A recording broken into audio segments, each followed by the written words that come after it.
बैंकों career academy के digital platform पर आप सभी का फिर से स्वागत है। दोस्तों, जैसा कि आप देख पा रहे हैं, आज हम शुरू करने जा रहे हैं सर्कल वर्थ। इससे पहले हमने ट्रायंगल पढ़ा, क्वाड्रिलेटरल पढ़ा, फिर हमने पढ़ा पॉलीगन। ये ज्योमेट्री का लास्ट टॉपिक है, सर्कल वर्थ है। तो इसके अंदर हम क्या क्या पढ़ने वाले हैं? सबसे पहले पढ़ेंगे हम बेसिक टर्मिनोलॉजी कि इसके अंदर कौन कौन से वर्ड है वो काम में लिए जाते हैं। जैसे छेदक रेखा है, सेकेंट है, टेंजेंट क्या होती है, स्पर्श रेखा, कोर्ड है, डायमीटर है, या फिर आर्क, सेगमेंट किसे कहते हैं, मेजर सेगमेंट क्या होता है, माइनर सेगमेंट क्या होता है, सेक्टर क्या होता है, सेकेंडरी वर्थ क्या होते हैं। तो जो भी बेसिक टर्मिनोलॉजी है वो सब आज इस क्लास में हम पढ़ेंगे। उसी के साथ फिर अगला जो पढ़ेंगे वो है प्रॉपर्टीज। सर्किल के अंदर सामान्यतः जो 9 प्रॉपर्टीज होती हैं। कितनी होती है? 9। तो ये दोनों आज की इस क्लास में हम पढ़ेंगे, बेसिक टर्मिनोलॉजी और प्रॉपर्टीज। फिर एक है टेंजेंट, स्पर्श रेखा, ये हम अलग से पढ़ेंगे। टेंजेंट है सामान्यतः तो 2 प्रकार की होती है, जैसे डायरेक्ट कॉमन टेंजेंट है, ट्रांसवर्स कॉमन टेंजेंट यानी तिर्यक रेखा, अनुदैर्ध्य रेखा और अनुप्रस्थ रेखा। लेकिन इसके ऊपर प्रश्न बड़े अच्छे अच्छे बनते हैं टेंजेंट के ऊपर, तो ये अलग से हम एक क्लास इसकी पूरी टेंजेंट के ऊपर ही होगी। फिर हम पढ़ेंगे कॉमन कोड निकालना, उभयनिष्ठ जीवा निकालना, तो इसके ऊपर भी काफ़ी प्रश्न बनते हैं, तो ये भी हम अलग से पढ़ेंगे। उसके बाद हम पढ़ेंगे मिसलेनियस क्वेश्चन जो सर्किल के ऊपर बनते हैं।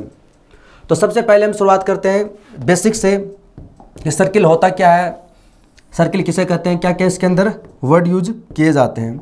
तो सबसे पहले सर्किल होता क्या है? Circle is a locus of points that are equi distance from a fixed point. क्या कहा मैंने? Circle is a locus of point, locus of points. Circle क्या है? बहुत सारे बिंदुओं क्या है? बिंदु पथ है। लोकस का मतलब होता है बिंदु पथ, इसे बोलते हैं बिंदु पथ। तो circle is a locus of points, ये बहुत सारे बिंदुओं का क्या है? बिंदु पथ है। तो इसका मतलब ये इसमें क्या बहुत सारे पॉइंट होते हैं, ऐसे ये क्या होते हैं? बहुत सारे पॉइंट होते हैं। और लोकस का मतलब होता है बिंदु पथ, ये क्या रास्ता, एक बिंदु पथ है। तो circle is a locus of points that are equi distance. कौन? दैट का प्रयोग मतलब यहां पर बात कर रहा है पॉइंट्स की। ये सभी जो पॉइंट होते हैं एक निश्चित बिंदु से निश्चित दूरी पर होते हैं। Point are equi distance from a fixed point. तो जो फिक्स्ड पॉइंट है वो तो कहलाता है सेंटर। ये जो फिक्स्ड पॉइंट होगा ये तो कहलाएगा सेंटर के अंदर। और ये जो इक्वी डिस्टेंस है ये कहलाती है रेडियस। ये क्या कहलाती है? रेडियस। सर्किल बहुत सारे बिंदुओं का बिंदु पथ है और ये सभी जो बिंदु हैं एक निश्चित बिंदु से निश्चित दूरी पर होते हैं। तो ये जो निश्चित दूरी है ये तो आपकी कहलाती है, ये जो निश्चित दूरी है तो कहलाती है रेडियस। और ये निश्चित जो पॉइंट है ये कहलाता है केंद्र। और इन पॉइंट को जब आप मिला दोगे तो ये क्या बन जाएगा? आपका सर्किल बन जाएगा। और इसे कहते हैं सरकमफेरेंस परिधि। ये हालांकि सीधा नहीं है, थोड़ा सा हो सकता है टेढ़ा है। तो ये बन गया आपका सर्किल। तो ऐसे एक सर्किल होता है, ये सर्किल हो गया आपका। इस सर्किल के अंदर बीच में क्या होता है? केंद्र होता है, सेंट्रोइड होता है। इसको हम सामान्यतः ओ से रिप्रेजेंट करते हैं। और केंद्र से परिधि पे स्थित बिंदु से मिलाने वाली रेखा क्या कहलाती है? रेडियस। ये भी क्या हो जाएगी आपकी? रेडियस। ये क्या हो जाएगी? रेडियस। ये भी क्या हो जाएगी? रेडियस। यानी कि केंद्र से परिधि पे स्थित बिंदु को मिलाने वाली लाइन क्या कहलाती है? रेडियस कहलाती है। ये बाहर वाला जो आप देख रहे हो ये जो सर्कल है इसको क्या बोलते हैं? सरकमफेरेंस बोलते हैं। इसे कहा जाता है परिधि या फिर सरकमफेरेंस। इसे कहते हैं परिधि या सरकमफेरेंस। परिधि या सरकमफेरेंस है। जैसे इसमें समानता, जैसे इसके अंदर एक सर्किल है जो इसकी तीनों साइड को टच करेगा, तो ये इसका क्या हो जाएगा? सर्किल का केंद्र हो जाएगा। तो इसको आप मिलाओगे तो क्या कहलाएगी? रेडियस कहलाएगी। क्योंकि केंद्र से परिधि पे स्थित बिंदु को मिलाने लाइन क्या कहलाती है? रेडियस। ये भी क्या हो जाएगी? रेडियस। ये भी क्या हो जाएगी? रेडियस। तो रेडियस आपको पता होनी चाहिए क्या होती है। और ये क्या होगी? इसकी परिधि होगी। बाहर वाले जो सर्कल आपको दिख रहा है, जो अंदर वाला पोर्शन बचता है इसका जो अंदर वाला पोर्शन बचता है ये क्या होता है? इसका एरिया होता है। ये क्या होता है? एरिया। जो अंदर वाला पोर्शन होता है ये क्या होता है? इसका एरिया कहलाता है। तो आगे हम ये पढ़ेंगे कि ये कैसे निकालते हैं एरिया, परिधि कैसे निकालते हैं, और इनके शॉर्ट ट्रिक भी हम सीखने वाले हैं। सबसे पहले ये हमने एक सर्किल ड्रॉ कर दिया, इसके अंदर एक सर्किल बना दिया है। ये इसका केंद्र हो गया O, ये आपकी हो जाएगी रेडियस है। तो सबसे पहले हम बात करते हैं इसकी परिधि की, सरकमफेरेंस की हम बात करते हैं। परिधि है वो क्या होती है 2πr। पाई का मान अपन यहाँ पर क्या लेते हैं, पाई का मान लेते हैं 22/7। इसकी परिधि है, जो बाहर वाला जो वल्य है इसका, जो गोले वाला है, ये क्या होता है इसका परिधि होता है, सरकमफेरेंस है। और ये कितनी होती है 2πr। अगर इसके एरिया की बात करते हैं, क्षेत्रफल की, अगर हम इसके एरिया की बात करें, क्षेत्रफल की बात करें, तो वो होता है πr²। वो क्या होता है πr²। ये वल्य तो आपका बन जाएगा परिधि, और अंदर वाला पोर्शन आपका बन जाएगा एरिया। ये कितना होता है πr² है। यहाँ पर भी पाई का मान कितना रखते हैं 22/7 है। एग्जाम्पल से समझते हैं, जैसे सिंपल पर्सन कि आपको रेडियस दे रखी है जैसे 14 सेमी, रेडियस कितने है 14 सेमी है, तो उसकी परिधि कैसे निकालोगे। और मैं इसकी शॉर्ट ट्रिक भी आपको बताऊंगा। परिधि निकालना है आपको, उसका क्षेत्रफल निकालना है, एरिया निकालना है। एरिया कैसे निकालोगे, उसकी सरकमफेरेंस कैसे निकालोगे। तो परिधि निकालने का फॉर्मूला क्या होता है 2πr। क्या होता है 2πr। तो 2 पाई का मान क्या रखेंगे 22/7 इंटू r। रेडियस कितनी दे रखी है 14, तो यहाँ पर रखेंगे, इसको काटेंगे 2 से, तो कितना हो जाएगा 88। इसको मल्टीप्लाई करें तो आ जाएगा 88 सेमी। ये सेमी में है तो ये भी किस में होगा, सेमी के अंदर होगा। फिर बात करते हैं एरिया की, बात करते हैं वो क्या होता है πr²। पाई का मान क्या लेते हैं हम 22/7 पाई r²। r का मान कितना है 14 है, तो इसका स्क्वायर कर देंगे 14 इंटू 14, 7 से काटेंगे तो 2, तो 14 दूनी 28, 28 गुणा 2 56, तो यह जगह 616 सेमी स्क्वायर। जब आप इसको मल्टीप्लाई करोगे तो आ जाएगा 616 वर्ग सेमी या फिर सेमी स्क्वायर है। तो अगर आपको रेडियस दे रखी है तो आप उसकी सहायता से सरकमफेरेंस निकाल सकते हैं और एरिया निकाल सकते हैं, या फिर आपको परिधि दे देगा तो उसकी सहायता से आपसे रेडियस पूछ सकता है। इनके बीच में एक संबंध भी होता है, तो वो ये मैं आपको बताऊंगा आज इसमें।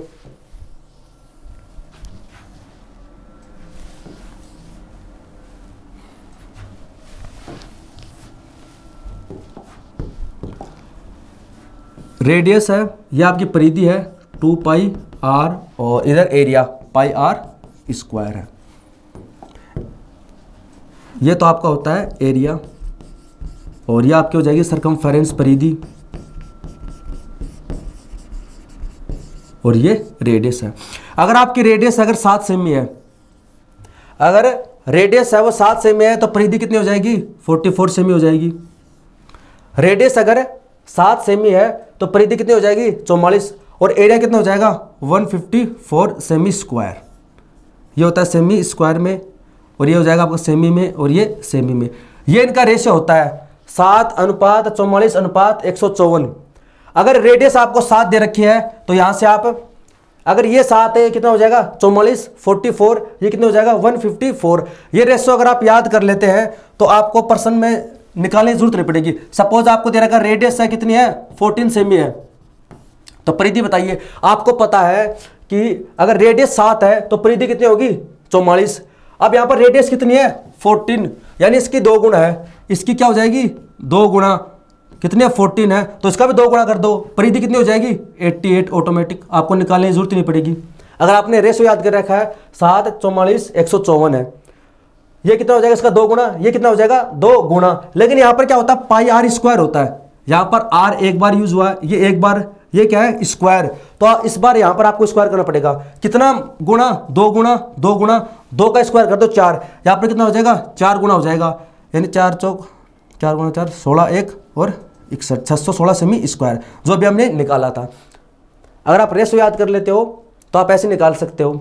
7 है तो ये 44, ये 154 है, ये सर कितना गुना है 2 गुना, तो यहाँ पर भी 2 गुना, और यहाँ पर कितना हो जाएगा 4 गुना हो जाएगा, उसका स्क्वायर करना पड़ेगा। जैसे सपोज मान लीजिए आपको दे रखा है रेडियस है वो इस बार है 21 सेमी, कितनी है 21 सेमी है, तो आपको निकालने की जरूरत नहीं है। आप तो बस ये याद रखो, रेशो याद रखो 7:44:154 का, तो ये कितने गुणे है, यानी 21 है, यानी 3 गुना, तो ये भी कितना हो जाएगा 3 गुना, परिधि है तो 132 सेमी हो जाएगी। ये कितनी हो जाएगी, यानी पाई आर स्क्वायर है, तो यहाँ पर 3 का स्क्वायर करना पड़ेगा 9, ये 9 गुना हो जाएगी, 9 गुना 4 36, कितना बचेगा 3, 15 में 135 138 सेमी स्क्वायर है। तो आपको निकालने की जरूरत भी नहीं पड़ेगी, यहां से आप निकाल सकते हो। अगर मान लीजिए आपको एरिया दे रखा है तो आप इस वाले फॉर्मूले की सहायता से डायरेक्ट निकाल सकते हो। आपको अगर आप ये फॉर्मूला लगाना चाहो तो लगा सकते हो, बाकी लगाने की जरूरत भी नहीं पड़ेगी। जैसे मान लीजिए आपको परिधि दे रखी है, अगर आपको दे रखी है परिधि दे रखी है 176 सेमी, क्या कर रखा है, इस बार आपको उसने परिधि दे रखी है, सर्कमफेरेंस दे रखी है, और आपसे पूछा एरिया, आपको दे रखी है वर्त की जो सर्कमफेरेंस है 176 सेमी है। तो एक तरीका तो यह है कि आप परिधि 2 पाई आर रखो, यहां से आर की वैल्यू निकालोगे, फिर एरिया निकालना है तो पाई आर स्क्वायर निकालोगे। बेसिक तरीका तो यही है, लेकिन आपको पता है कि इसका कॉम्बिनेशन क्या है, 744 गुणा 154 है। क्या दे रखी है परिधि, परिधि कितनी है 44, अगर परिधि अगर 44 है 44 है तो ये कितना हो जाएगा 154। तो आप देख लीजिए कितना है इसमें, यानी ये 44 का कितना गुना हो जाएगा 176 है, यहां पर देखिए आप 176 है, आप देखिए कितना मल्टीप्लाई है, ये 4 गुना है, यानी ये 176 से कितना गुना है 4 गुना। कैसे पता चलेगा, हम क्या करेंगे, जो आपको वैल्यू दे रखी है वो बट्टे में लगा दें उसके 4, 44 से 4 से काटेंगे तो 11, 4 से काटेंगे तो 44 और 4, यानी सर कितना गुना है 4 गुना है। ये अगर 4 गुना है तो ये एरिया कितना होता है आपको पता है, इसका स्क्वायर, 4 का स्क्वायर 16, यानी ये 16 टाइम्स हो जाएगा। तो इसको गुणा कर दो, 16 गुना 4 64, बचा कितना 6, और 16 गुना 5 80, 80 6 86, 86 बचा कितना 8, और 16 और 8 24, यह आपका आंसर हो जाएगा। बस आप रेशो याद रखो, बस आपको एक चीज याद रखनी है कि इसके अंदर स्क्वायर होता है पाई आर स्क्वायर, यहां पर आप स्क्वायर होता है, बाकी इसमें सेम रहता है। अगर आप इसको बेसिक से करोगे तो कैसे करोगे, परिधि होती है 2 पाई इंटू आर, तो ऐसे आप आर की वैल्यू निकालोगे। तो इसमें आप जैसे 11 से काटोगे तो 2, 11 कम 11 66, 4 से काटोगे तो 4, यहाँ से आर बराबर कितना हो जाएगा 728 है। फिर आपको एरिया निकालना है पाई आर स्क्वायर, तो 28 गुणा 28 है, तो यहाँ से 7 गुणा 4 है। अब आप इनको गुणा करते रहो, जैसे 28 को गुणा करोगे 4 से कितना आएगा 112, 112 फिर हो जाएगा 224, फिर उसको गुणा करो 11 से तो 4 6 4 और 2, यानी ये सेम यही आएगा 2464 यहाँ से आया, 2464 यहाँ पर आया। आई होप दोस्तों आपको समझ में आ रहा होगा मैं आपको क्या समझाना चाह रहा हूँ, कि अगर आप ये रेशो याद कर लेते हो कि रेडियस का, परिधि का और एरिया का, आप अगर ये रेशो याद कर लेते हो तो आपको रेडियस वगैरह निकालने की जरूरत नहीं पड़ेगी। ये होता है 744 154 का, बस फर्क ये है कि यहाँ पर ये आर स्क्वायर है तो यहाँ पर स्क्वायर में आता आर, यहाँ पर आर है, कोई फर्क नहीं पड़ेगा। यहीं पर मान लीजिए अगर आपको ये दे दिया जाए इसके अंदर कि इस बार एरिया दे दे आपको, अगर आपको एरिया दे दे तो एरिया की सहायता से आप रेडियस में निकाल सकते हैं।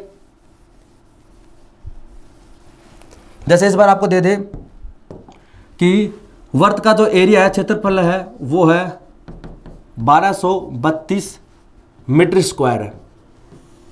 आपको दे दिया कि किसी वर्त का जो क्षेत्रफल है, एरिया है, वो 1232 मीटर स्क्वायर है। तो एक तरीका तो ये है कि हम क्या करेंगे, यहां से वर्त का क्षेत्रफल फॉर्मूला लगाएंगे पाई आर स्क्वायर, यहां से आर निकालेंगे। फिर आपको जैसे पूछी है, उसने परिधि पूछी है, क्या पूछी है परिधि, तो परिधि पूछी है तो फिर हम 2 पाई आर निकालनी पड़ेगी। एक बेसिक तरीका तो ये है। और आपको पता है कि इनका संबंध क्या होता है 7 44 154 का। तो आप देखिए कि 144 ये कितना गुणा है, 1232 है, वो 154 का कितना गुणा है, यहां से चेक कर लेते हैं। तो 11 से काटेंगे तो 11 कम 11 13, 11 कम 11 11 दूनी 22, 11 से काटेंगे तो 11 चौक 44 है। फिर 14 से काटेंगे तो 14 अंठी 112, कितना हो जाएगा 14 अंठी हो जाएगा 112 है। तो यानी यहां पर है जो आर स्क्वायर आपका आया, कितना आया, वो आया 8 आया, कितना है 8 आया। तो यहां पर अगर आपको इस आर निकाला तो कितना हो जाएगा 2√2 हो जाएगा। जैसे हम क्या करते थे, यहां पर मान लीजिए 3 गुणा है तो यहां पर अपन क्या करते थे 9 गुणा करते थे, यानी इसका स्क्वायर करते थे। यहां पर 9 है तो इसका रूट लिखेंगे यहां पर, तो यहां पर कितना आया ये आर स्क्वायर यहाँ पर हमारे पास में आया है, ये आया है 8 गुना, तो यहाँ पर क्या हो जाएगा, इसका रूट हो जाएगा 2√2। तो आपको अगर परिधि निकालनी है तो क्या करेंगे, इसके अंदर 44 का क्या कर देंगे, 44 का 2√2 ले लेंगे, यानी 88√2 मीटर। या आप ये परिधि हो जाएगी, आप बेसिक से निकाल कर देख सकते हो। अगर आप इसको बेसिक से निकालना चाहो तो आप निकाल सकते हो। कितना हो जाएगा, 88√2। अगर मान लीजिए आपको ये इस बार डेसिमल में दे रहे हैं कि वर्त की जो त्रिज्या है वो 3.5 सेमी है, 3.5 सेमी है, तो एरिया क्या होगा और सरकमफेरेंस क्या होगी। आप बस ये रेशो याद रखो, इसकी सहायता से आप इन प्रश्नों को सोल्व कर सकते हो, आपका बहुत ज़्यादा टाइम बचेगा इसके अंदर। 3.5 सेमी है, रेडियस है, रेडियस कितनी है, 7 है, तो आप देखिए इनके बीच में कोई संबंध है क्या, संबंध क्या है, ये इसकी कितनी है 1/2 गुणा इसकी आधी है, तो ये भी कितनी हो जाएगी, इसकी आधी हो जाएगी, तो परिधि कितनी हो जाएगी, 24 का आधा 22, और इसका स्क्वायर करना है, ये 1/2 का स्क्वायर कितना होता है, 1/4 होता है, यानी यहाँ पर जितना भी गुणा होगा यहाँ पर तो सेम रहेगा, इसका स्क्वायर करना है, 1/2 का स्क्वायर 1/4, तो 154 में 4 का भाग दे देंगे, कितना आ जाएगा, 4 तिया 12 और 8 चौक 32 या 38.5 सेमी स्क्वायर। ये क्या हो जाएगा, आपका एरिया है। इसके अलावा जैसे आपसे पूछे इसमें रेडियस है वो 35 सेमी है, तो ये कितना होता है, इसका 5 गुना हो जाएगा, तो ये भी कितनी हो जाएगी, इसकी 5 गुना, परिधि कितनी हो जाएगी, 220 सेमी है। एरिया कितना हो जाएगा, ये 5 गुना है तो 5 का स्क्वायर कर दो 25, यानी 154 का 25 गुना हो जाएगा, तो ये आपका हो जाएगा एरिया। तो जब भी आपको एरिया दे या परिधि दे या रेडियस दे और इनसे आपस में संबंध पूछा जाए, इससे आपस में पूछा जाए, ये वाली देकर आपसे ये पूछ सकता है या फिर ये वाली देकर ये पूछ सकता है या रेडियस पूछ सकता है, तो आप इस रेशियो की सहायता से 7, 44, 154 की सहायता से आप आसानी से निकाल सकते हैं। आई होप दोस्तों आपको समझ में आ रहा होगा, बाकी जब हम प्रैक्टिस सेट करेंगे तो आसानी समझ में आ जाएगा, और इसका प्रयोग करके आप प्रश्न सोल्व करके देखिए, इसमें समझ में आ जाएगा। सर्कल के अंदर मैंने सबसे पहले क्या पढ़ लिया, केंद्र क्या होता है, सेंटर, तो सबको पता है सेंटर क्या होता है, एक बीच वाला फिक्स बिंदु होता है, इसमें कोई बड़ी बात नहीं है। फिर रेडियस क्या होती है, रेडियस होती है केंद्र से परिधि पे स्थित बिंदु को मिलाने वाली लाइन होती है, रेडियस हो गया। फिर बात करते हैं हम सरकमफेरेंस की बात करते हैं, यानी परिधि। परिधि क्या होती है, जो बाहर वाली बाउंड्री होती है, सर्किल की जो बाहर वाली बाउंड्री होती है वो क्या होती है, सरकमफेरेंस होती है, परिधि होती है। फिर हमने पढ़ा एरिया। एरिया क्या होता है, बाहर वाली बाउंड्री के द्वारा घिरा हुआ पोर्शन, जो बीच वाला पोर्शन है वो क्या होगा, एरिया हो गया। अब इसके बाद में हम बात करते हैं कोड की, बात करते हैं जीवा क्या होती है, CHORD, ये काफ़ी इंपॉर्टेंट है, कोड जीवा। सर्किल के अंदर जीवा क्या होती है, कोड क्या होती है। वर्त की परिधि पे स्थित दो बिंदु को मिलाने वाली रेखा होती है। जैसे कोई सर्किल है, ये इसकी परिधि होगी, परिधि क्या होती है, बाहर वाला जो बाउंड्री होती है परिधि होती है, तो यहां पर कोई पॉइंट है ए और बी है। जीवा की अगर आप परिभाषा लिखना चाहो तो लिख सकते हो कि वर्त की परिधि पे स्थित दो बिंदुओं को मिलाने वाली रेखा है। कोड क्या है, एक लाइन सेगमेंट है जिसके जो एंड पॉइंट है वो किसके ऊपर लाई करते हैं, परिधि वर्त की सरकमफेरेंस के ऊपर लाई करते हैं, यहाँ पर स्थित होते हैं, तो क्या बन गई, जीवा बन गई। जैसे यहाँ पर कोई एक बिंदु है, यहाँ पर कोई बिंदु परिधि के ऊपर, तो ये CD क्या बन गई, एक जीवा बन गई। जैसे यहाँ पर कोई बिंदु है E है, कोई F है, यानी कि सर्किल की परिधि पर स्थित कोई भी दो बिंदु को आप मिला दोगे तो वो क्या बन जाएगी, आपकी PQ, ये क्या बन जाएगी, जीवा बन जाएगी। तो कोड क्या होती है, सर्किल पे स्थित दो बिंदुओं को मिलाने वाली रेखा, a line segment whose end points lies on circumference. तो ये सब क्या हो जाएंगे, आपकी जीवा हो जाएगी, कोड हो जाएगी। अब इसके अंदर एक आता है कोड्स में ही डायमीटर, ये क्या होता है, व्यास होता है। व्यास भी क्या है, कोड है, जीवा ही है, और ये सबसे बड़ी जीवा है। इसके बारे में आप लिखना चाहो, डायमीटर व्यास क्या होता है, ऐसी जीवा जो केंद्र से गुजरे, वर्त की ऐसी जीवा जो केंद्र से गुजरे, केंद्र से गुजरने वाली, केंद्र से गुजरने वाली कोड वाली जीवा, a code that passes through centre of a circle. ऐसी कोड है जो सर्किल के केंद्र से गुजरती है। ये इसका क्या है, सेंटर है। तो यहां से इसका गुजरने वाली ये जो होगी क्या होगी, डायमीटर हो जाएगी, ए बी है। इसके केंद्र से गुजरने वाली क्या हो जाएगी, डायमीटर हो जाएगी, सी डी है। ऐसे इधर इसके केंद्र से गुजरने वाली, इसको आप नाम दे देते हैं ई या एफ है। इसके केंद्र से गुजरनी चाहिए, इसको नाम दे सकते हैं आप पी और क्यू है। यानी ऐसी कोड है जो सेंटर से पास करती है, उससे गुजरती है, वो क्या हो जाएगी, डायमीटर हो जाएगी, व्यास है। तो इसका मान देखिए, यह क्या है, केंद्र है। केंद्र से परिधि पे स्थित बिंदु को मिलाने वाली रेखा क्या कहलाती है, रेडियस।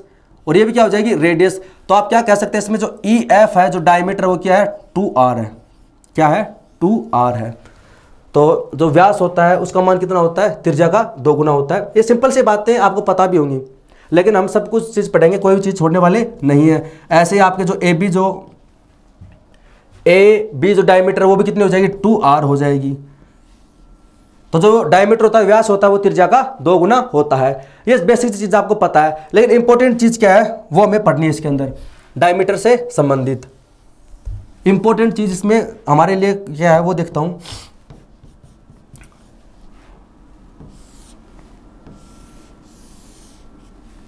नाइन्टी डिग्री, यानी कि हमेशा अर्धवर्त में बना कोण हमेशा कितना होता है, 90 डिग्री होता है। अर्धवर्त में बना कोण हमेशा क्या होता है, 90 डिग्री होता है। ये इसका क्या हो जाएगा, केंद्र हो जाएगा। और ये क्या है, इसकी जीवा है। और वो जीवा जो वर्त के केंद्र से गुजरे उसे क्या बोलते हैं, डायमीटर बोलते हैं, व्यास बोलते हैं। तो इसके अंदर ये सेंटर है, तो ए बी क्या है, इसके अंदर डायमीटर है, व्यास है। ए बी क्या है, व्यास है। और ये क्या होता है, त्रिज्या का 2 गुना होता है, 2r होता है। और अर्धवर्त में बना कोण, ये परिधि पर जो एंगल बनेगा सर्कमफेरेंस पे, ये हमेशा कितना बनता है, 90 डिग्री बनता है। ये हमेशा 90 डिग्री बनता है। अर्धवर्त में बना कोण हमेशा क्या होता है, 90 डिग्री होता है। या फिर आप ऐसे कह सकते हैं कि व्यास के द्वारा परिधि पे बना कोण हमेशा 90 डिग्री होता है। ये इंपॉर्टेंट चीज है।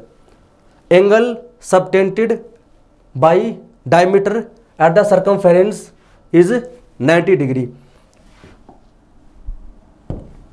क्या लिख सकते हैं आप इसमें, आप लिख सकते हैं angle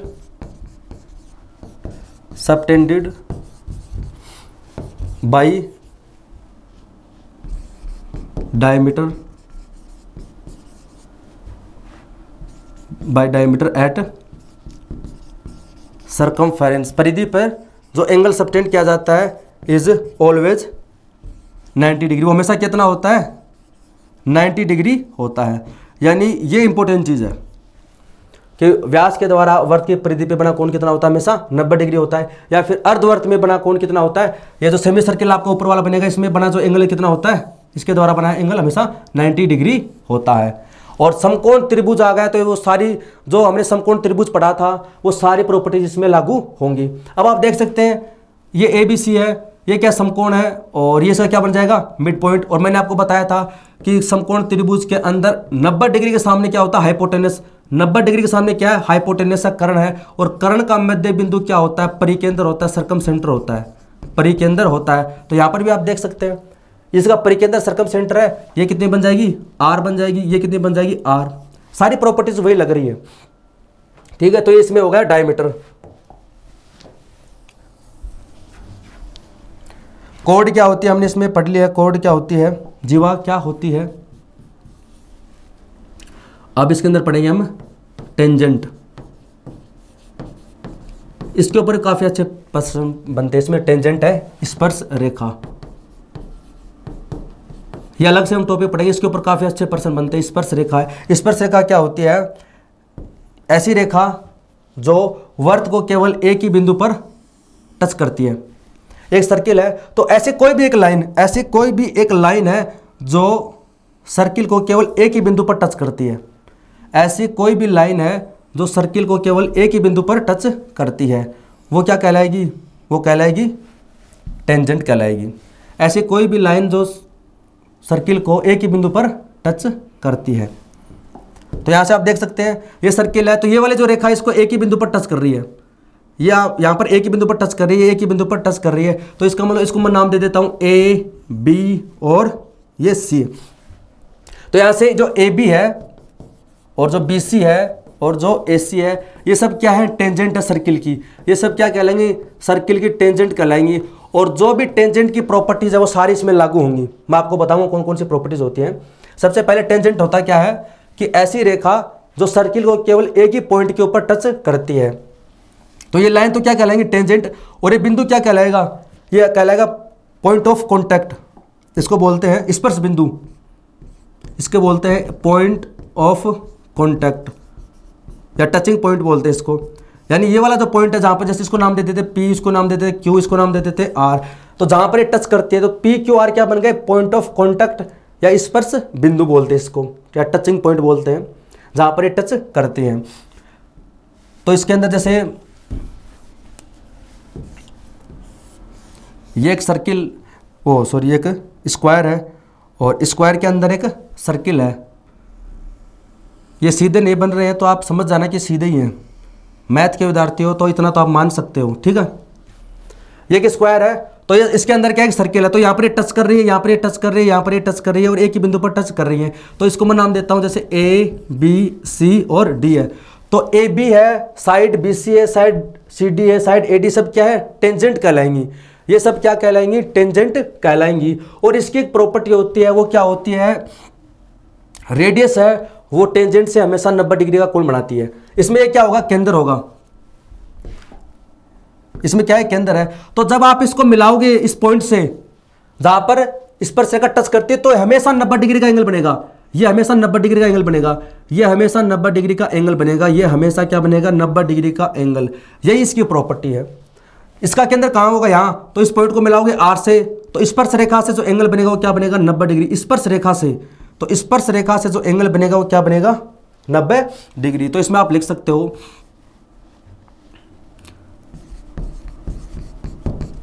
radius is always perpendicular to tangent.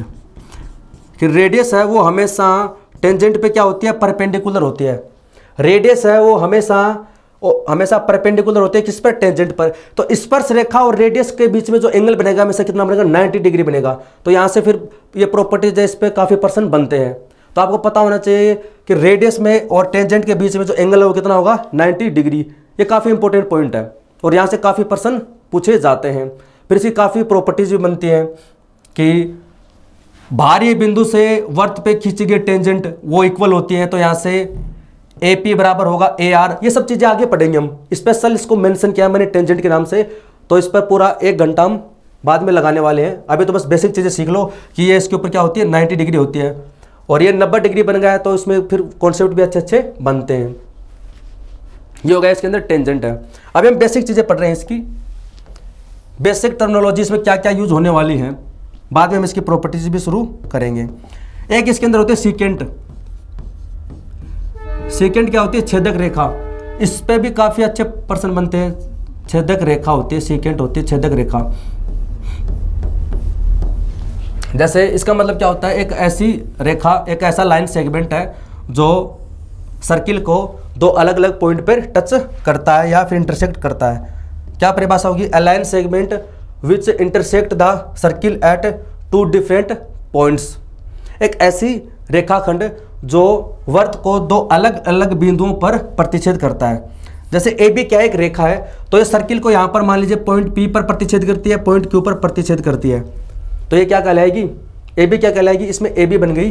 जो ए बी क्या बन जाएगी, सीकेंट बन जाएगी, छेदक रेखा। ये जो वर्ड हम आपको बता रहे हैं ये बाद में बहुत काम आएंगे। जब हम आगे पर्सन सोल्व करेंगे तो काफी यूज उनका होगा। तो आपको पता होना चाहिए सीकेंट क्या होता है। और पी क्यू क्या बन जाएगा, पी क्यू इसके अंदर क्या होगा, देखिए ये क्या है, परिधि पे स्थित कोई बिंदु, परिधि पे स्थित बिंदु। तो ये क्या बन जाएगी, ये कोड बन जाएगी, जीवा बन जाएगी। तो ए बी तो पी क्यू तो क्या बन जाएगी, इसमें कोड है और ए बी क्या है, सीकेंट है। यानी कि ऐसा लाइन सेगमेंट जो है सर्किल को 2 अलग अलग बिंदुओं पर इंटरसेक्ट करता है, ये क्या बन गया, सीकेंट बन गया है। अब इसके अंदर कुछ और शब्द बचे हुए, जैसे आर्क क्या होता है।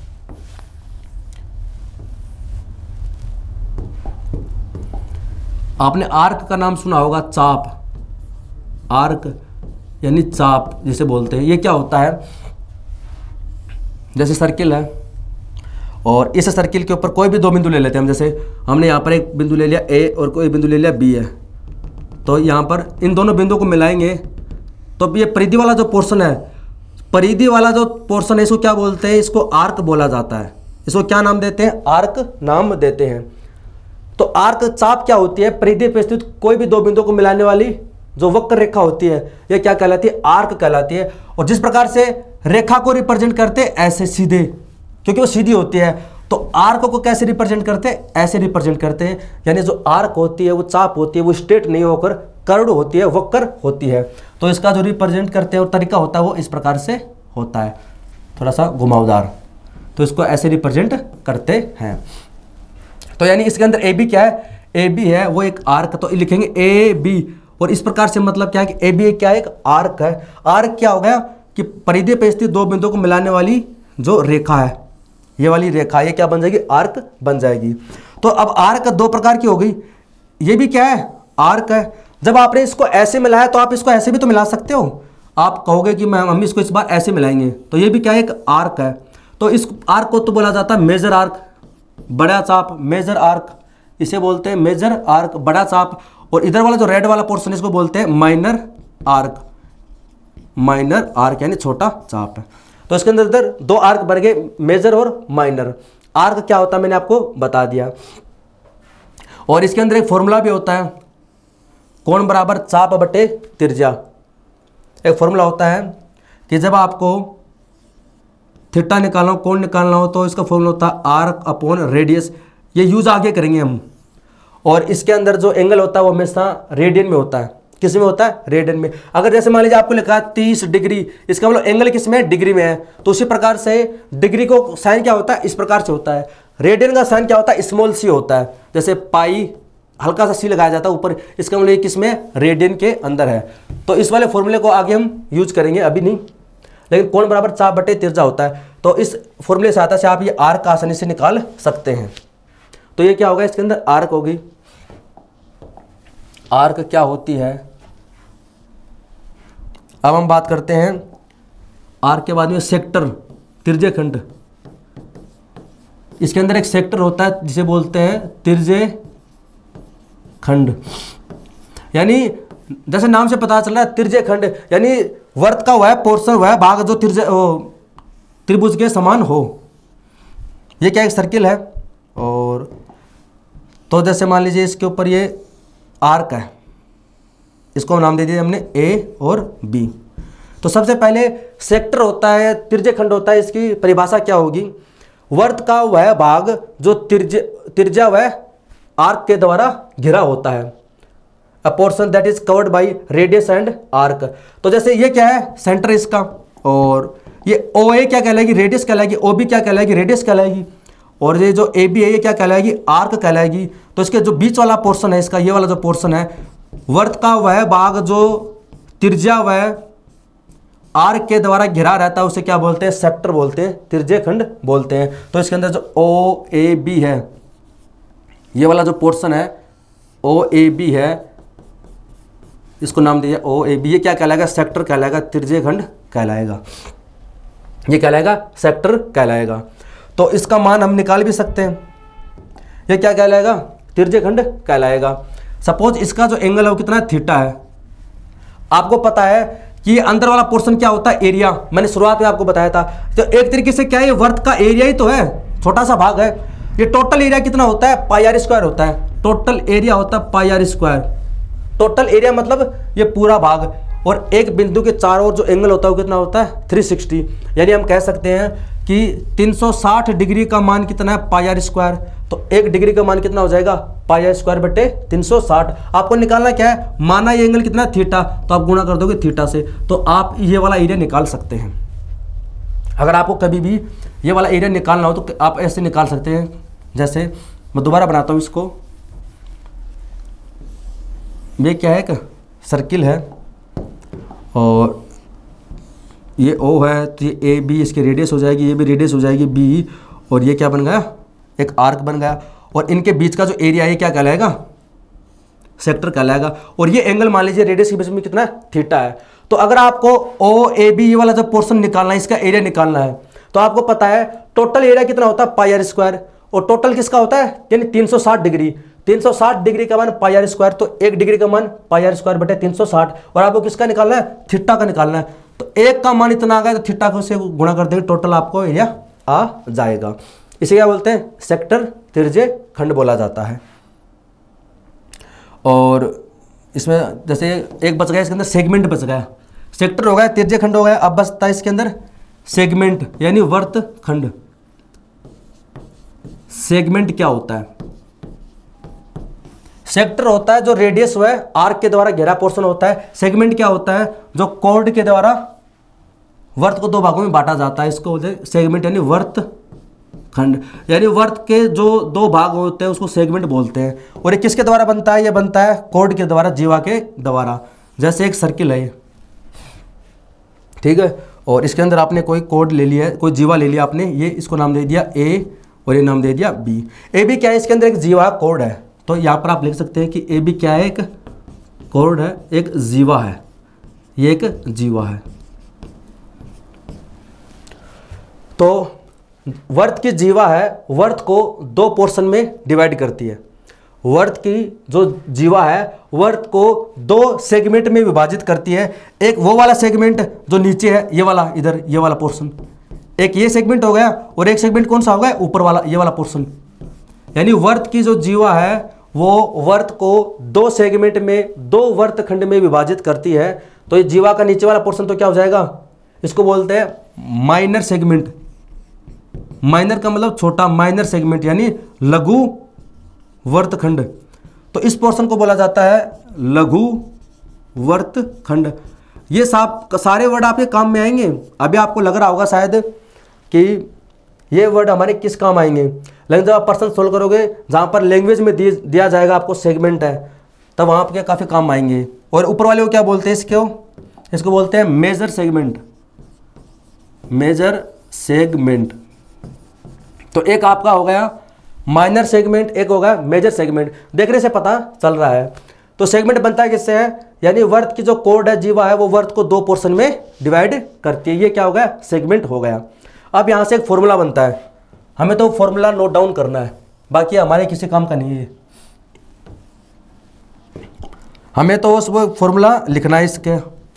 जैसे ये एक सर्किल है और ये एक सेंटर है इसका, ये इसको नाम दे दिया आपने ए, इसको नाम दे दिया बी है, और आपने इसको मिला दिया। तो ये वाला पोर्शन कितना हो जाएगा, रेडियस। ये वाला पोर्शन क्या हो जाएगा, रेडियस है। और ये ए बी क्या है, इसमें एक आर्क है। ए बी क्या है, एक आर्क है। अब आपसे ये वाला एंगल मान लीजिए कितना है, इनके बीच का रेडियस कितना है, थीटा है। तो अब यहाँ से फॉर्मूला बनता है सबसे पहले कि त्रिभुज ए ओ बी का क्षेत्रफल। अगर आपको ऐसा कुछ दे रखा है तो त्रिभुज ए ओ बी का क्षेत्रफल निकालना है, area of triangle A O B C. तो यहां पर कितना होता है, 1/2 into r square into sine theta. त्रिभुज ए ओ बी का क्षेत्रफल कितना होता है, 1/2 r square into sine theta. कैसे, मैंने आपको बताया था ये। जैसे मान लीजिए आपको ट्राइंगल की ये वाली साइड दे रखी है एक्स, ये वाली साइड दे रखी है वाई, ये दे रखा है जेड, और इनके बीच का एंगल दे रखा है, ये एंगल आपको दे रखा है थीटा। तो फॉर्मूला होता है 1/2। एंगल किसके बीच का है, इसके बीच का। तो ये वाली साइड ले लो x गुणा ये वाली साइड y गुणा इनके बीच का एंगल साइन थीटा। ये होता है त्रिभुज का एरिया निकालने का फॉर्मूला। बाकी जब हम इसके बाद में शुरू करेंगे मेंसुरेशन, तो इसमें आपको मैं और अच्छे से एक्सप्लेन कर दूंगा। तो जैसे इसका आपको एरिया निकालना है तो 1/2, ये वाली साइड कितनी है r, ये वाली साइड कितनी है r, और इसके बीच का एंगल कितना है थीटा। तो 1/2 r इंटू आर यानी आर स्क्वायर गुणा साइन थीटा। ये होगा ए ओ बी का एरिया। अभी हमने पढ़ा था ओ ए बी, ये जो सेक्टर है, तिरछे खंड ओ ए बी, ये जो ओ ए बी जो तिरछे खंड था, सेक्टर था, ये तिरछे खंड है। इसका एरिया हमने कितना लिखा था, इसका एरिया मैंने आपको बताया था कि टोटल कितना होता है, पाई आर स्क्वायर होता है। टोटल होता है पाई आर स्क्वायर। तो 1 डिग्री का कितना हो जाएगा, पाई आर स्क्वायर बटे 360, और आपको कितने का निकाला, थीटा का। तो ये हो जाएगा थीटा। यानी कि ए ओ बी जो सेक्टर है, इसका पूरा मान कितना हो गया, पाई आर स्क्वायर बटे 360 गुणा थीटा। थीटा यहाँ पर क्या एंगल है। तो अगर आपको ये वाला पोर्शन निकालना है, केवल ये वाला पोर्शन निकालना है, तो आप क्या करोगे, जब आपको ए ओ बी का मान पता है, इसका मान आपको ये रहा, ट्राइंगल AOB का मान आपको यहाँ से मिल गया, ठीक है। और टोटल एरिया कितना होता है, टोटल एरिया होता है ये वाला। तो इस टोटल के अंदर हम इस पूरे टोटल के अंदर ऊपर वाला पोर्शन घटा देंगे तो बचेगा कौन सा, ये नीचे वाला पोर्शन बचेगा। तो जब आपको ये सेगमेंट निकालना हो, ये सेगमेंट निकालना हो, तो उसका फॉर्मूला क्या होता है, इस सेगमेंट निकालने का फॉर्मूला होता है सेक्टर के एरिया में से माइनस कर देंगे ऊपर वाले त्रिभुज AOB को। तो 1/2 into R² into sine theta, ये फॉर्मूला होता है। बाकी आप आगे इसको और सिंप्लीफाई कर सकते हो। पाई का मान 180 डिग्री रखोगे तो कैंसिल हो जाएगा, पाई का मान रखोगे 180 डिग्री तो कैंसिल हो जाएगा, R²/2 आ जाएगा। और सिंपली आप इसको लिख सकते हो। बस आपको समझना है कि सबसे पहले पूरे सेक्टर का निकालेंगे, ठीक है, फिर ऊपर त्रिभुज का निकालेंगे, पूरे में से त्रिभुज वाला माइनस कर देंगे तो ये नीचे वाला पोर्शन बचेगा। तो ये वाला आपका आ गया। ऐसे प्रश्न पूछे जाते हैं, तो ये आप इसमें नोट डाउन कर ले, ठीक है। तो अभी हमने जो बेसिक टर्मिनोलॉजी थी वो सब पढ़ लिया। इसके अंदर सेंटर क्या होता है, रेडियस क्या होता है, सर्कमफेरेंस क्या होता है, एरिया क्या होता है, लेकिन उनके बीच का जो रिलेशन आप याद रखो, रेडियस, सर्कमफेरेंस व एरिया के बीच का रिलेशन आपको याद रखना है, 7, 44, 154 है। उसके बाद में हमने पढ़ा कोड क्या होती है, टेंजेंट क्या होती है, डायमीटर क्या होता है, सेक्टर क्या होता है, आर्क क्या होता है और सेगमेंट क्या होता है, ये सब चीज़ें हमने पढ़ी है इसके अंदर। अब पढ़ेंगे अंदर हम सेमी सर्किल, सेमी सर्किल यानी अर्धवर्त, इसे बोलते हैं इसे बोला जाता है अर्धवर्त। यानी जब सर्किल को 2 पार्ट में डिवाइड कर दिया जाता है तो उसे बोलते हैं अर्धवर्त। क्या क्या, सर्किल को हाफ कर दिया तो ये बीच वाला क्या कहलाएगा, रेडियस है, ये पॉइंट A है, B है, तो AB यहाँ पर क्या बन गई, डायमीटर बन गई। A जो B है ये क्या है, डायमीटर है, व्यास है, ये क्या है, डायमीटर व्यास है। और ये कितनी होती है, 2R होती है। त्रिज्या कितना होती है, 2 गुना होती है। और मैंने आपको बताया था कि व्यास के द्वारा परिधि पे बना कोण एंगल कितना होता है, 90 डिग्री होता है। तो ये वाला जो एंगल कितना होगा, हमेशा 90 डिग्री। यानी अर्धवर्त में बना, सेमी सर्किल में बना जो एंगल होगा वो कितना होगा, 90 डिग्री परिधि के ऊपर। आप इधर कहीं पर भी इसको बना दो 90 डिग्री बनेगा। इस साइड में बना दो, आप इसको इस साइड में बना सकते हो। अगर आप इसको ऐसे बनाना चाहो, यानी डायमीटर के द्वारा जो एंगल बनेगा वो कितना बनेगा, हमेशा 90 डिग्री ही बनेगा। अगर आप इसको इधर ऐसे बनाना चाहो इसको, यानी डायमीटर के द्वारा जो एंगल बनेगा वो कितना बनेगा, 90 डिग्री ही बनेगा। तो ये होगा सेमी सर्किल है। तो इसके अंदर सबसे पहले बात करते हैं हम परिमाप की। परिमाप बात करें या फिर सर्कमफेरेंस की बात करें, एक ही बात है। परिमाप व परिधि इसका सेम है। परिमाप भी क्या होता है, किसी आकृति के बाहरी भुजाओं का योग, और सर्कमफेरेंस भी क्या होती है, बाहरी भुजाओं का योग होती है। तो वो कितना हो जाएगा, इसकी बाहरी भुजा कौन सी है, देखो एक तो ये रही 2R, R + R, और ऊपर वाली कितनी होती है, टोटल होती है 2πr, हाफ हो जाएगा πr। इसके जो परिमाप है, पेरीमीटर या फिर परिधि, वो कितनी होती है, 2R + πr। तो इसको और सिंपल फॉर्म में हम क्या लिख सकते हैं, हमने क्या किया, R कॉमन ले लिया, तो अंदर कितना बचा, 2 + π, पाई का मान कितना होता है, 22/7। तो यहाँ से 7 एलसीएम लिया, 7 14, 36/7। तो आप इसको सिंपल फॉर्म में क्या लिख सकते हैं, इसको आप लिख सकते हैं कि 36/7 × R। इसका जो परिमाप होता है, सेमी सर्किल का परिमाप होता है 36/7 × R।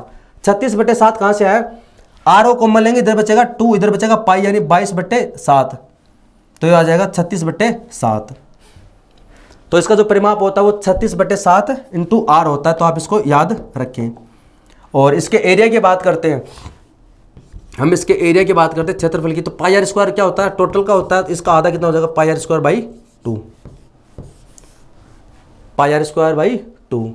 तो आप इसको नोट डाउन कर ले, इसका स्क्रीनशॉट ले ले। ये रेशियो आप याद रखें डायरेक्ट, या आप इसमें डायरेक्ट याद रखें।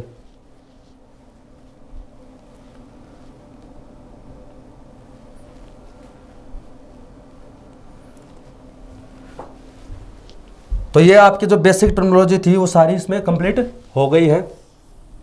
सर्किल के अंदर क्या क्या होता है, जो बेसिक जो वर्ड होते हैं इसके अंदर। अब कुछ और वर्ड की हम बात कर लेते हैं। जैसे एक होता है सेकेंडरी वर्त,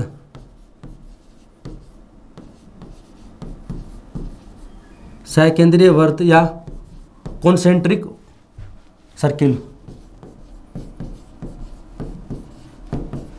कॉन्सेंट्रिक सर्किल, सकेंद्रीय वर्त या कॉन्सेंट्रिक सर्किल, ये क्या होते हैं? इसका मतलब होता है कि ऐसे सर्किल जिनका केंद्र क्या हो, सेम हो।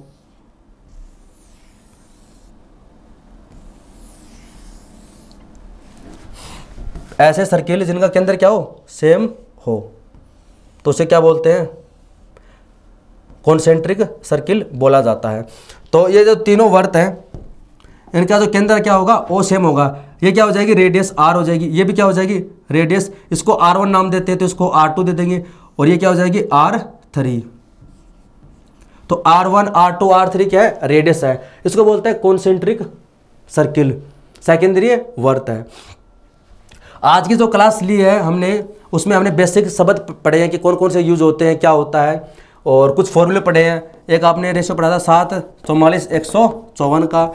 एक सेमी सर्किल की जो परिमाप होता है 36/7 × R होता है, ये याद रखें।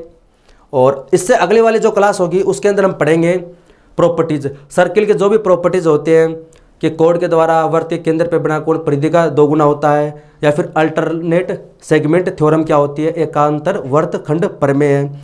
इसके अलावा भी और प्रॉपर्टीज होते हैं जहाँ पर दो कोण है वो इंटरसेक्ट करते हैं, वहाँ पर कुछ एंगल बनते हैं। तो दोस्तों आज के लिए इतना ही है। वीडियो देखने के लिए धन्यवाद, थैंक यू।